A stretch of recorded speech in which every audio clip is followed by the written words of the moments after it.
Hello YouTube, Sai here with another video, and as you can see I'm once again in the Sanctum archive, so surely this will be another Sanctum video. This time I want to focus about the endgame strategies that you can run in Sanctum to make the most profit. Um, First of all, I want to introduce all the relevant unique relics that there are for us to play around with. First of all, I want to mention the Power and the Promise relic that gives you the Eternal Damnation. This league, this fell out of the meta, but there are leagues where this is actually meta, especially in hardcore, and this will be like around 5 divines each. That used to be the case in the last leagues. This league, it's worthless. But if you want to do these runs, it's best to run these with these kind of relics. Gain maximum resolve per boss kill, and ideally you don't need that, the increased maximum resolve. You want to stack up those probably with this shape, 3 of those, and then this, and that will make the run very easily be done. Then there's the other unique item that can be dropped, the Sandstorm Visage, which, as you can see, this build actually runs. Um, in this one, you can get inspiration, so you can also use these kinds of relics where you get inspiration per affliction, but also the maximum resolve per boss kill is also nice. So just mix it out like this. However you feel like it. Um, and this, especially early in the league, this can sell, but even like at this stage in the hardcore trade league, which is kinda dead, I still sell that for like 4 divines every other day or something like that. So this is definitely also worth it running, but of course always check the prices. Then we can talk about balance of power. The jewel with the you can get that from the Blood of Innocence. Um, this is very flexible, usable. Like you can only use one unique relic per run, so you kind of have to make a choice. But if you cannot make like any of the other relics, you don't have them or whatever, then always throw a Blood of Innocence in there if your character can handle it, because Lycia gets a little bit tougher, so you need either way more damage to overcome that, or you need to be tougher to not die to her. Um, the reward is this kind of jewel. It's kind of like Watcher's Eye, where you don't know what you get. It's kind of like a jackpot item, and the best versions are the Wither on Hit. Those sell anywhere between like 5 and 8 divines. The others this league didn't sell, but of course this can always change. Like if, for example, cooldown recovery rate becomes very important, I assume this kind of jewel also can sell. On average, I would say that this gives you like round about 1 divine per run, maybe a little bit less. So still good. Oops. Let me get back to this. And now let's talk about the Hour of Divinity. This one, you cannot get boons, so you cannot. The only real strategy you can use that with is the room reveal strat, where you stack up a bunch of these additional room reveals. I tested like 10 runs, and the Hour of Divinity netted me, like duped 2 divines on average. So I would not pay more than 1 divine for this one. Um, the Gilded Chalice is a little bit more flexible because you can get boons, so you can either run that with the Merchant Reveal strat, where you stack like these kind of relics, and or you can combine that with the room reveal strat. I haven't tried that myself with the room reveal strat, but for the merchant strat I did like a lot of runs, and the average gain was about 3 divines per run. So again, don't pay more than 2 divines for that. I think you should at least net 1 divine, and to be honest, I would actually use a strategy that I will talk about later. The increased quantity of relics found strategy to farm these myself, and then when I have a couple, then I will run that strategy.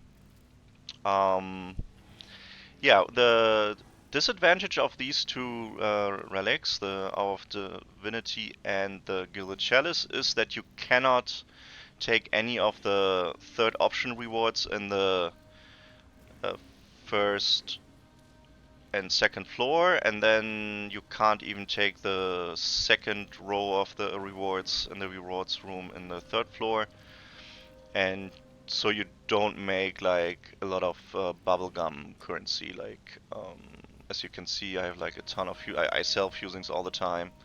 You end up with a bunch of bubblegum currency if you run like normal strats. With these two, you cannot do that.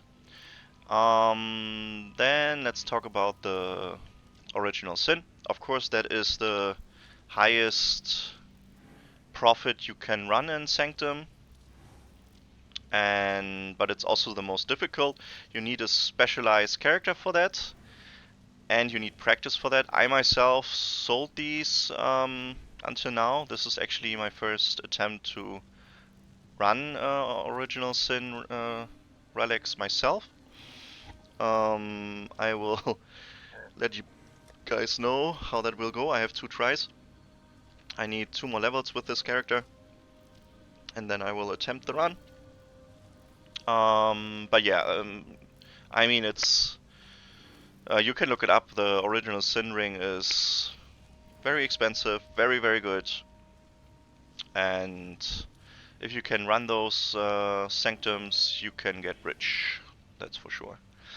Then there is this highly undervalued unique. It comes in 3 different variations. This is the worst one. I wouldn't really run these, where you convert all your gold into 3 different things. In this case, it would be tainted currency.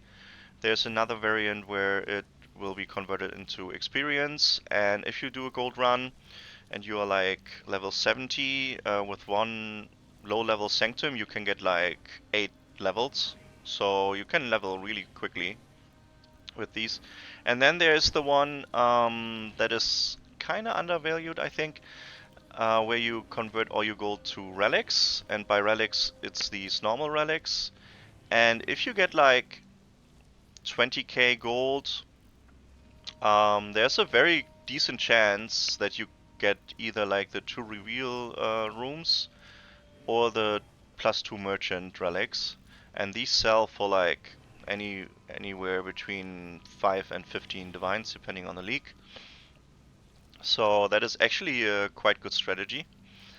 And just if you don't know what to do, you can always throw in a night lamp in any strategy you run. Then you kind of have to buy less tomes, but normally the tomes are very very cheap, so this is not really the thing to do. But anyways, right now actually I run these so I don't have to trade as often, and it's at the end of the league, so it's kinda more difficult to buy tomes. Yeah. Okay, let's now switch to the details of the different relic runs. Let me clean up my inventory real quick.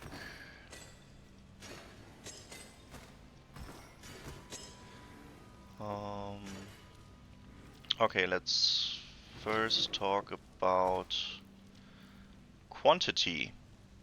Oops.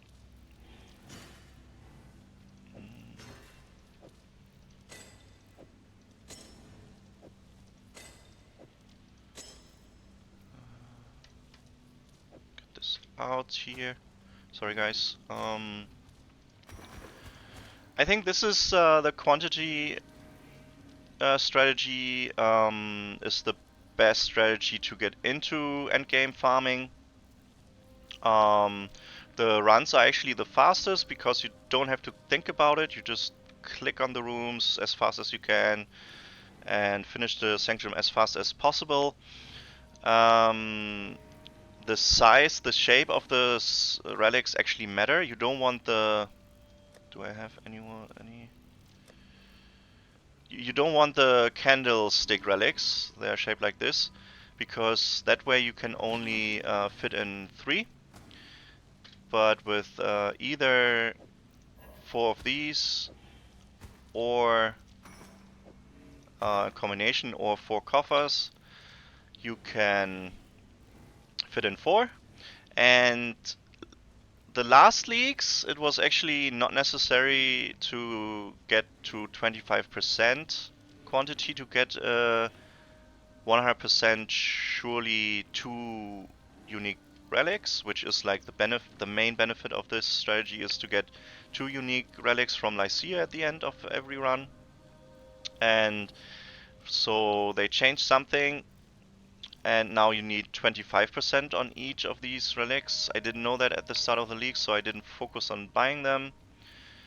And yeah, I think the best way to combine the strategy is with the Blood of Innocence. So you see everything fits. And this strategy, as I said, is like the quickest to do. You won't find as many divines, but you will still make a lot of currency because you can sell like these for 2 divines, these for 1 divine, or save them up and run them yourself. And when I did this all along the strategy, I actually found like 4 original Sin relics, which I could sell for like anywhere between 100 and 150 divines on hardcore trade. I don't know what the prices are in softcore trade, but I'm very sure they are also quite high. So this strategy is actually also very profitable. And don't forget that you will also find a lot of these magic relics where you also can get some um, good divines for those, like good ones. Like the 25% quantity relics sold for a couple of divines. The Tomb Reveal and the Merchant relics sold for like anywhere between 5 to 15 divines.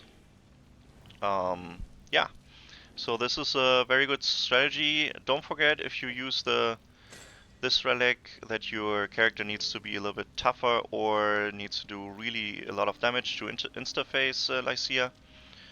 Otherwise, I heard people dying when they run like very squishy builds. Um, yeah, so this is one of the main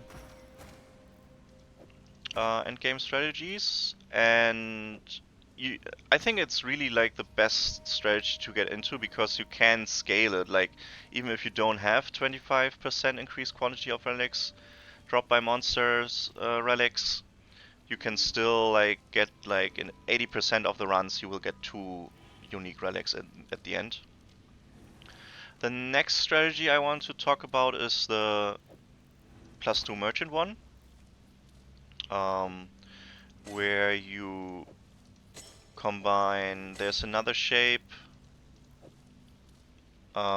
This one can also roll as 2 merchant, and you fill it up. I have it in the other inventory.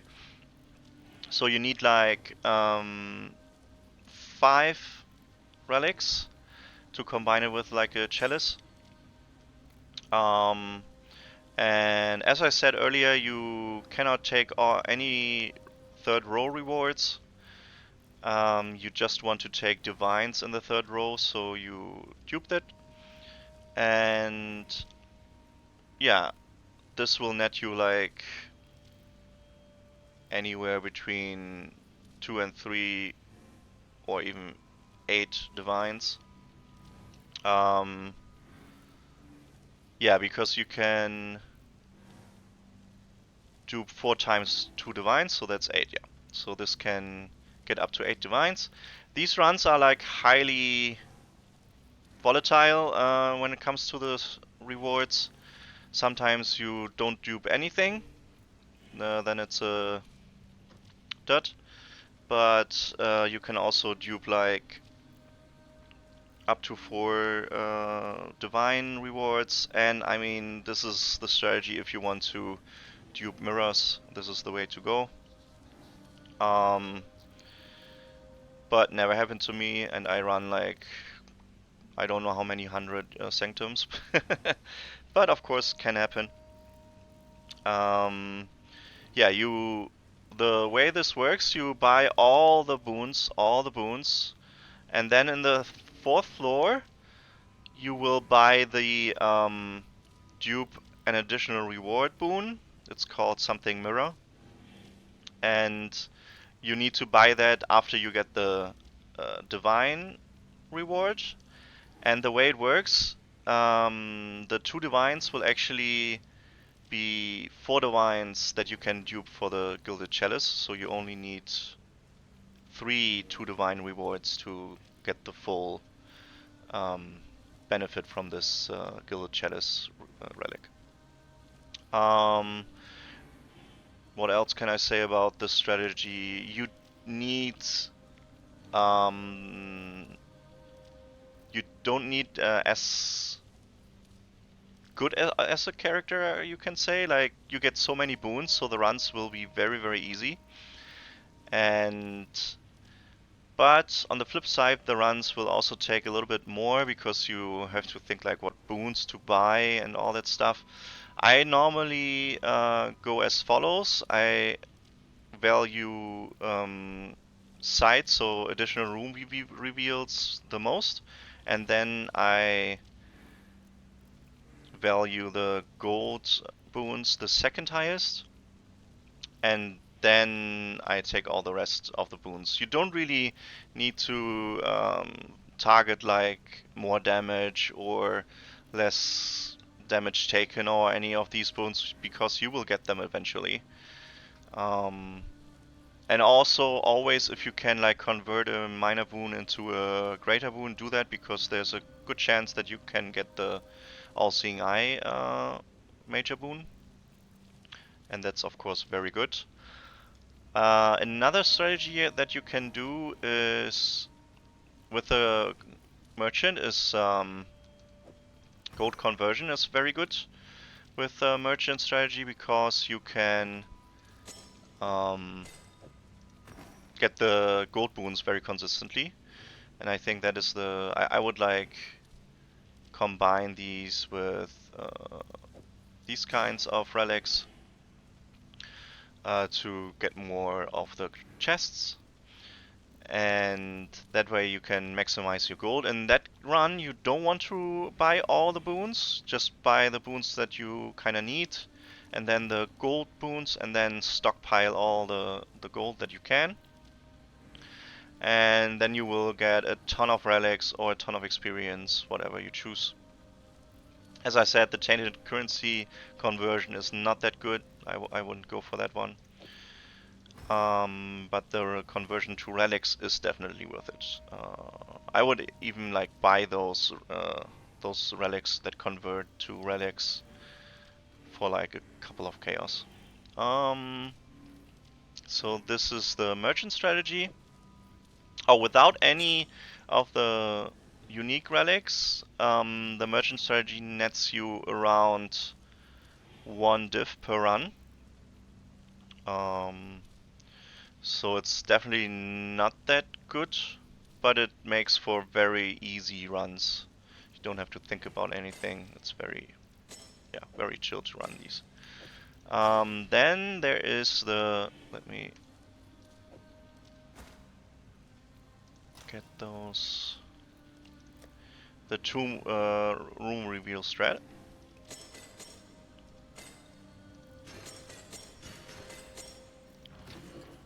And just to give you an idea, like, I think you need more of the sensor ones.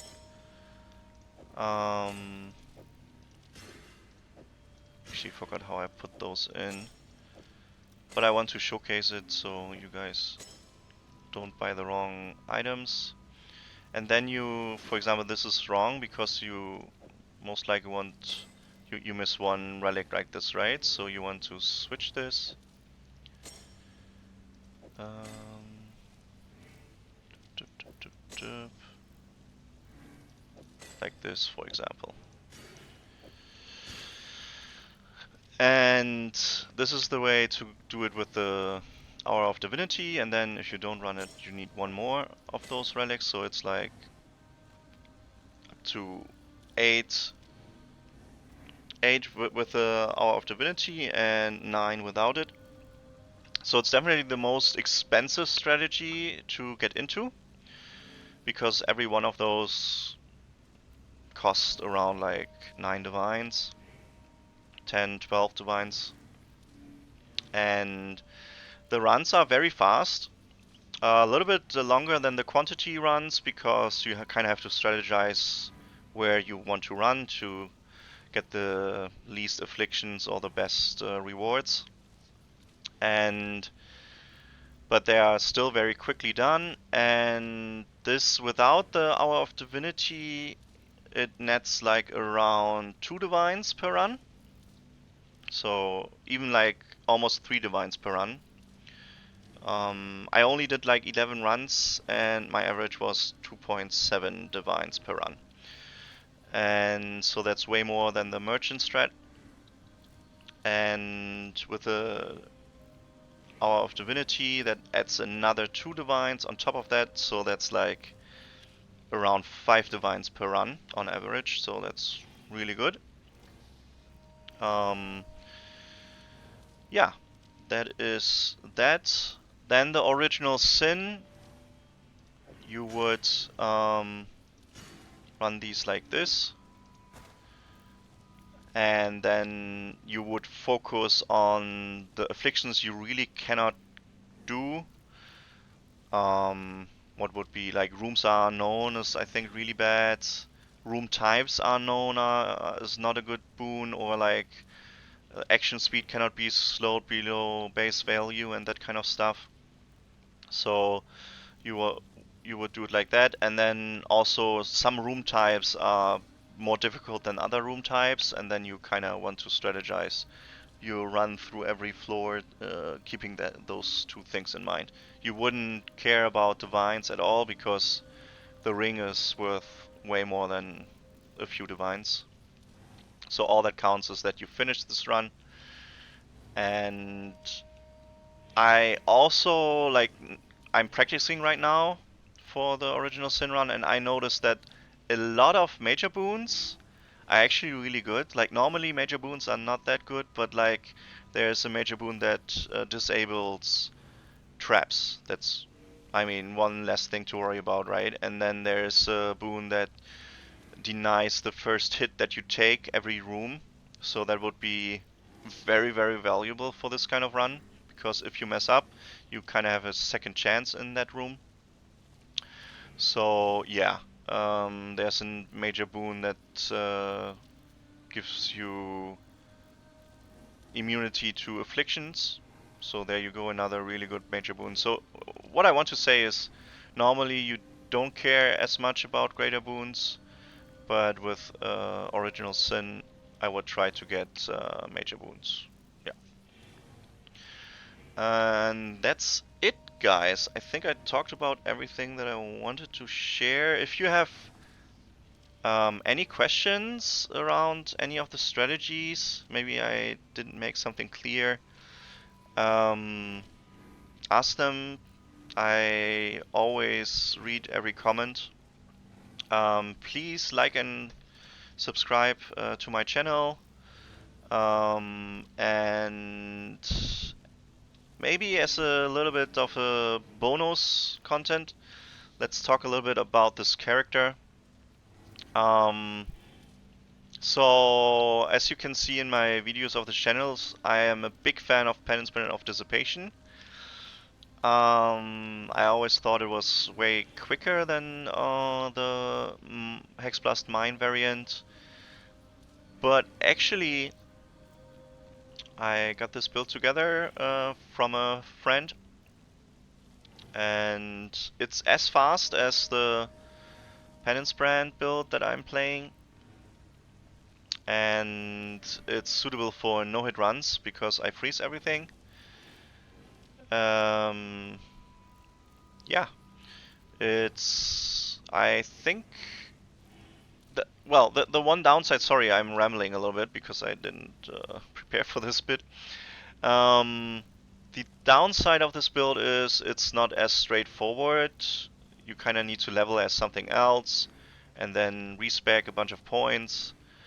Especially in the start of the league, I don't know if this is possible. Going from zero, like minute zero, to just full-time sanctums. With the gear, I could like level in the campaign. I did cold snap of power for leveling, so I also was crit, so I didn't have to change much on the tree. And then I did my first sanctum, and I had to level until like level 68 or something to equip most of the items. And then I did one run without the chest, and then the second run I could wear this chest because it's level 72 requirements. Um, yeah, the build is tanky enough. Um, it's not as tanky as the Penance brand build, but it's tanky enough. I can tank a Flicker Strike hit. Lycia, I don't know. I never did any Lycia phase, but honestly, with this build, you will never encounter like a wave phase if you do it correctly. Like you don't do the high tier tomes too quickly. You kind of level in the mid tier tomes, right? And then you progress. I never came. Well, she did the voice line that indicates the wave phase is coming, but then she immediately died all the time. Uh, and I'm not even running. I'm supposed to run another flask to get more cold pen. I'm kind of lazy about it. I want to be faster. That was another thing I thought with the leaf slam, and you wouldn't be as fast, but actually with the since you can use these flasks, since you don't need the coruscating elixir, you're actually fast, just as fast as the penance brand guy, maybe even a little bit faster.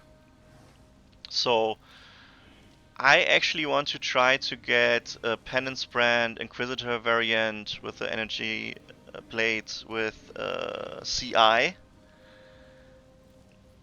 so that I can use flasks and see how that will feel. Maybe I will even go full code conversion. We will have to see, but I kind of like this build now. I think League start will still be the Inquisitor, but then I think I will quickly level this kind of character. It's a little bit more expensive because of the boots, but that's honestly like the most expensive item. Like the chest corruption is not that expensive. The Sandstorm Wizard you can farm yourself. So yeah, very good build. Nothing more to say really for this one, guys. Have a good one. I am excited for PoE2. We'll also start making videos for PoE2, so definitely subscribe to the channel and see all my PoE2 content. And yeah, have a good one.